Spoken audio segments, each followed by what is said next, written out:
Oh, no, another misfire. Yeah. Hello. Hello. You have any questions about anything so far? No. Rose, I'm going to go in quick and refill my water. Okay. I'll be right back.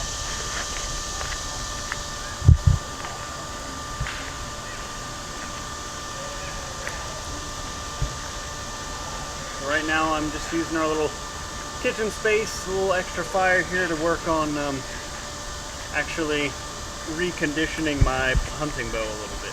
How long does it take you to do that? Well, it depends. Depends on the bow, how much you're trying to do, how old the bow is, how bent it is, how much you tend the fire. It could be done in a couple hours. You might let it sit for a few days. Depends. I'm really not searching for a whole lot. I don't want to stress the bow too much. This limb has reduced the string follow a lot, so really all I'm worried about is trying to bring this limb back down. Once I get them both back down, I'll just lightly cook the back of it to stiffen it up and force the moisture out. Just add a little bit more speed back into the bow before hunting season.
No, it's over there because they have the house. Come on. Have any questions about anything else? Can be parched in the sun, spread out on mats to dry. That corn would then heat for extended periods of time. Corn can also be ground up into a type of meal that today we call cornmeal. Corn can be soaked in a lye bath, turn it into hominy. Makes it easier to digest, getting all those nutrients from the corn that are there. And these are some of the many tools that would be used. Tools made of stone, wood, bone, and combinations of these materials. There's antlers. That's antler and stone. A type of adhesive made from the hoof of the white-tailed deer. There are adhesives that were drawn pitch from a loblolly pine. There's an adhesive in that pine tree that can be heated and used as a type of glue. There's a certain amount of collagen in hooves that can be extracted and made into an adhesive. Some ways of connecting materials together would be using sinew or tendon, which applied moist, when dried, it shrinks, which will tighten. Many of the arrow points, spear points, are held on with sinew. And some of their most common adhesive, the hide glue, is the same stuff they still use when you sit in a wood chair nowadays. Interesting. So where are you guys from? Fever, his vision gets all fuzzy, and when he stands, he can't keep his balance. What happened is when the sailor got hit in the head with the barrel, he started bleeding between the brain and the skull. If that blood keeps filling up in the head, the pressure on the brain will kill them. So to save his life, the surgeon will use a trephine, which is a kind of drill, and drill a hole into the skull to drain out the blood, so the blood comes out and it relieves the pressure. So the surgeon would have to drill a hole in their head. Owie! And besides, I'm never gonna do that. Two surgeons who came to Virginia with the first expedition, Thomas Wooten and William Wilkinson. And these are examples of surgical instruments of the day.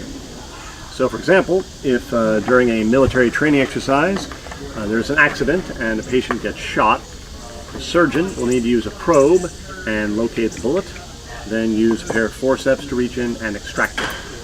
If, however, you get a bullet that gets lodged into bone, because bullets are made of lead and lead is softer than steel, use a trabellum to drill a hole into the bullet and pull it out.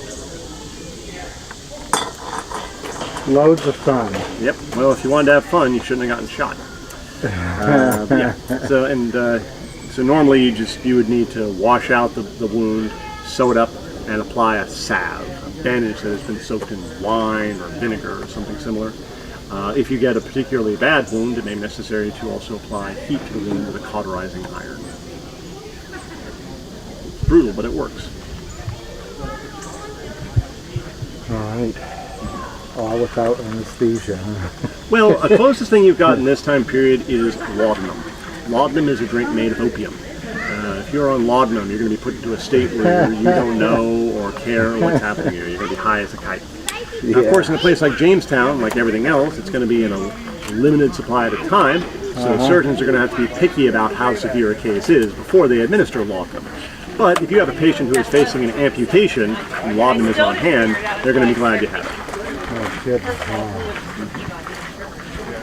Thank you. Sure thing. Not so obvious.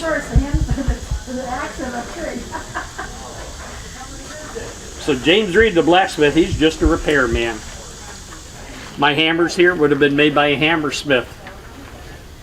Chainsmiths, anchorsmiths, anvil smiths, cutlers, pinners, needlers, nailsmiths, cheap child labor. There's something to be said about cheap child labor in London. Children ages 12 to 16. You're working in a sweatshop. They have to make 2,000 nails a day each. This is one of the reasons why we have child labor laws today. How many hours in a day? 24. What if it took you 23 hours to make 2,000 nails? How many hours you got left for free time? Just made to do math. What if it took you 25 hours to make 2,000 nails? That's more than a whole day. Yeah, and an hour. Now you're stuck. Now you're stuck. They didn't leave until they hit that quota. So these men, they will bring casks of nails with them. I had one out here. I moved it. Is that the thing over there that has the nail sticking up? The nail sticking up. Yeah, there's something with wood. Oh, that is what we call a storyboard. How it goes from that 1/4 inch square stock to the finished product. Oh, okay, gotcha. So today our blacksmith has to make every nail we use here in the museum because they have to be period appropriate, and we can't go to Home Depot and buy handmade square nails. Gotta make them yourself? Plus all the nails that they use at Yorktown, that's our sister museum. They don't have a blacksmith there. So he sends nails over to Yorktown as well. I don't have to worry because they do have a couple of carpenters over there. This is a very lightweight wool, and until the age of synthetic fabrics, wool was actually the most common material for brides' wedding veils. Really? Okay, so You can make it really fine. It just depends on how much you're willing to process it. How fine are you getting the fibers before then weaving it? You know, how fine is the weave? It's also the most common material at this time for flags, which need to be able to move in the wind. So you can make it really light, and this is a pretty light wool. The basic cut, the doublet and breeches, is the same. We're going to start things off here with an announcement, let everybody else know what's going on. We have found that the more effective way of announcing a musket demonstration is to start by firing the musket. It does tend to get people's attention, so that's what we're going to do, and then we'll talk about it a little bit. Fire it a second time to wrap things up. If you don't care for loud noises, you may wish to cover your ears, as this can be a little bit on the loud side. Set your peace! Keep fire! Oh, Ooh. So like I said, usually a good way of getting people's attention. What we have here is what's referred to as a matchlock musket. It's going to be the most common military firearm in use in this time period and the main weapon for the soldiers here at Jamestown. It's called a matchlock because it requires a piece of match to fire it, which is simply a length of rope that has been boiled in a gunpowder solution. Makes it burn nice and hot, keeps it burning at a controlled and steady rate. And that is the ignition for my gunpowder. It's important to bear in mind why, to this day, we call them firearms. Gunpowder doesn't just magically go off when you pull the trigger, you have to set fire to it. Now, pretty much every firearm invented after the matchlock has some means of creating the fire that it needs at the moment that it needs it. Whether that be through friction or chemical reaction, external or internal, it creates that spark at the moment that it needs it. But this weapon does not, and so you got to carry your fire around with you. But you think about it, you know what better way to set off gunpowder than to shove burning rope into it, right? That's the way the weapon works. Pretty simple operating system. I'll show you all the moving parts. That's all of them. There it is again, in case you missed it. Trigger operates that curved arm called a serpentine. You squeeze the trigger and it swings the serpentine, and that's it. That's all it does. The serpentine simply holds on to one of those burning ends of match so that when you squeeze the trigger, you lower that burning core directly into the pan, which of course when the weapon is loaded is filled with gunpowder. It is very crude, but its simplicity also makes it quite reliable. There's so little going on there, there's not much to go wrong. So it is actually a quite reliable weapon. In the hands of a trained musketeer, the weapon should give you an effective range of about 100 yards. Which basically means up to a football field away. I'm expected to be able to hit who I'm aiming at most of the time. At that range, the weapon's not going to offer a high level of precision. I wouldn't know what part of you I'm going to hit. I might be aiming for your head and hit you in the hip. But generally speaking, there really isn't a good place to get shot. So it tends not to matter what part of the person you hit, as long as you hit them. And it's important to bear in mind what you're getting hit with.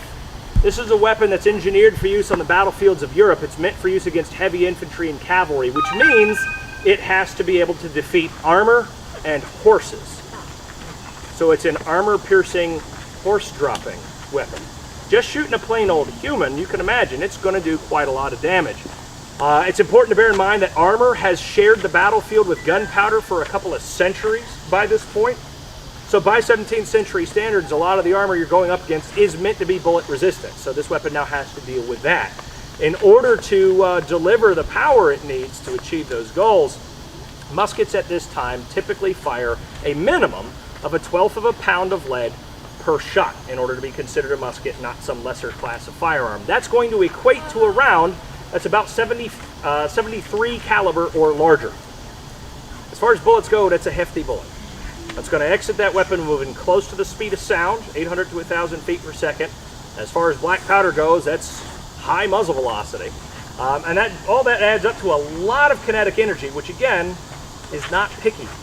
As long as you hit them somewhere, they are done shooting back at the very least. So it's an effective weapon without being highly precise. A trained musketeer is also expected to be able to load and fire his weapon a shot or two a minute.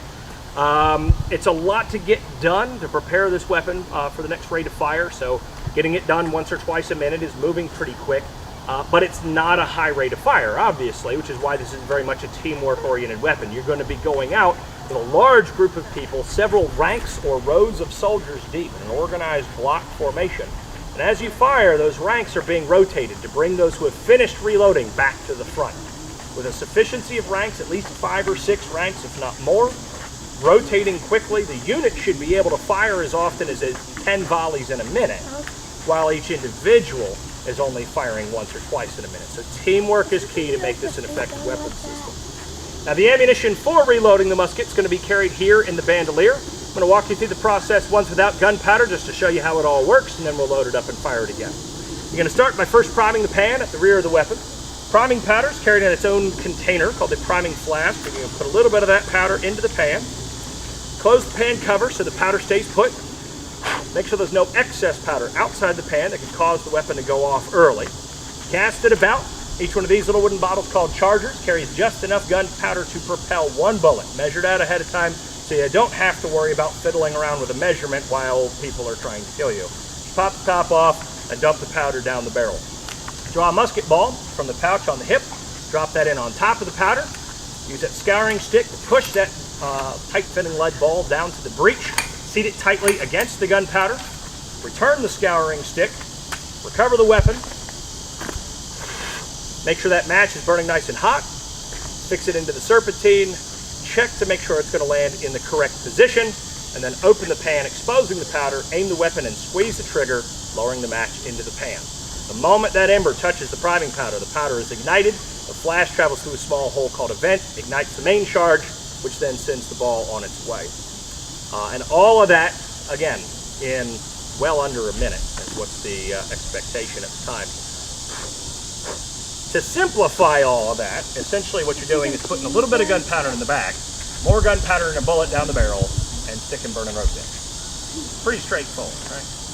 Now for our demonstrations today, rather than carrying the powder in the chargers and priming flasks as they would have done, we are now using paper cartridges. Same measured amount of gunpowder, just a little bit different container.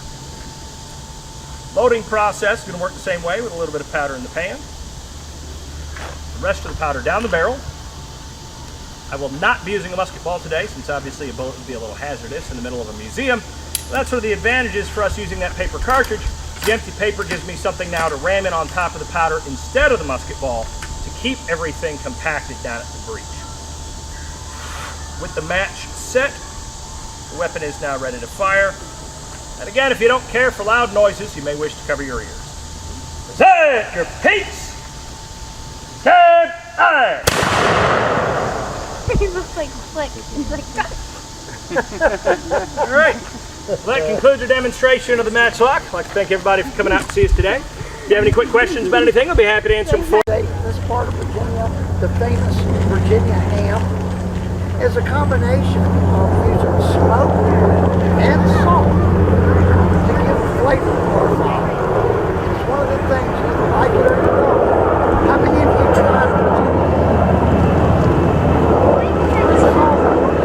I'd advise soaking it overnight before preparing it. I love it. I've got high blood pressure because of it. A lot of salt. But that's how the meat was cured by the English 100 years ago. Now the English are also using smoke to give a flavor profile. And who do you think they got that from? Interacting with the Powhatan in Virginia. So, folks, enjoy and welcome.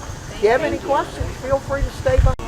Afraid of either to get what he wants. So that you're seeing at first trade goes really well, everything is going great, but for the English there's no possible way they could have known that right before that they're going to decide to come over here that eventually that drought was about to take place. That actually does happen, and it's going to be the worst drought that this area has seen in a very, very long time. For the Powhatan, they've been living in this area for thousands of years. They know how to, put away and provide for themselves even when things are kind of tough. But even for them, at a certain point when the English come to trade, they're saying, hey, look, you're wanting to trade for food. We get it. You're waiting on food supplies, but we've got to feed our own families. And if we continue to trade, we're not going to be able to feed ourselves and you. So sorry, it was great while it lasted. But you're on your own. And once the Powhatan do that, that's when the English actually go and attack the town of Paspahegh. They destroy the town, burn the houses, and cut down the cornfields. To which leads to the very first English and Powhatan War, because obviously Chief Powhatan's not going to stand for that happening in his area. So once that happens, he sends a war party from Paspahegh, to which they siege the town, or the fort, excuse me, and no one is allowed in or out of the fort for any reason. Yep, so that's what actually ends up leading to that first war between the Powhatan and that starving period that you will hear about. You hear that, buddy? Thank you. Thank you.